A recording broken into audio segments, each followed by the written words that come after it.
Kaya pa nating ayusin. Akala ko noon kaya pang balikan. Pero may mga bagay pala sa mundo na kapag nasira, hindi na mabubuo.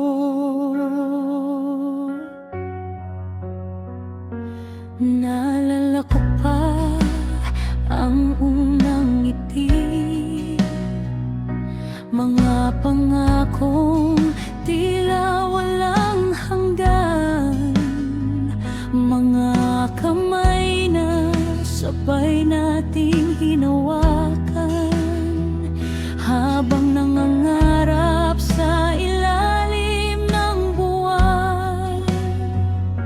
Ngunit unti-unting nagbago ang lahat.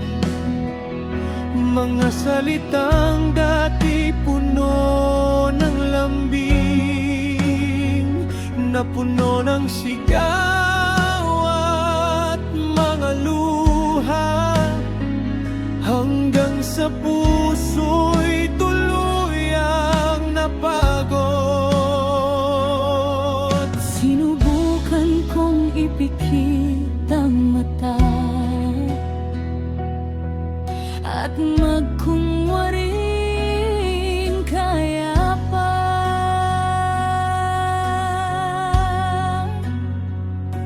Hindi na pwede pang ibalik ang dating tayo na puno ng pag-ibig. Bawat sugat ay may bakas na nananatili, at kahit pilitin, hindi na may babalik ang dati. Hindi na pwede pang ibalik ang tiwalang tuluyan ng napuni. Dahil minsan kapag nasaktan na ng sobrang pagbabalikan,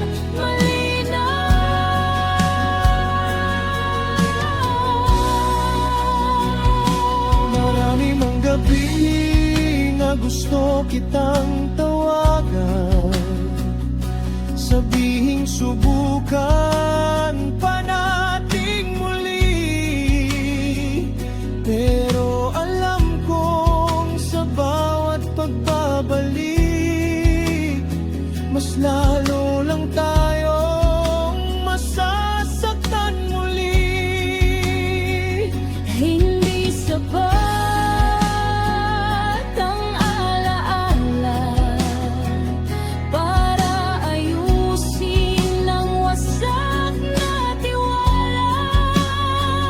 Hindi sapat ang mahal pa kita kung kapalit ay paulit-ulit na luha. Mas mabuti nang tapusin kaysa piliting buuin.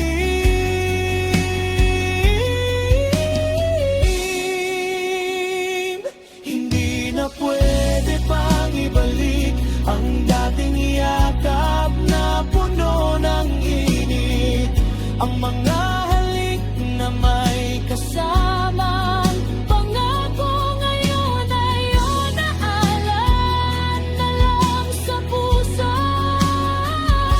Hindi na pwede pang ibalik ang pangmamahalang napagod at napuni. Dahil kapag nasira ang respeto, tiwala kahit magbalikan.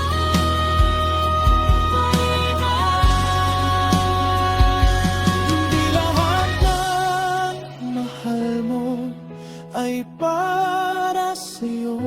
Hindi lahat ng bumalik ay dapat mong tanggapin muli. May mga pag-ibig na dumaan lang para turuan kang magmahal, at turuan ka ring bitawan ang taong hindi na para sa'yo.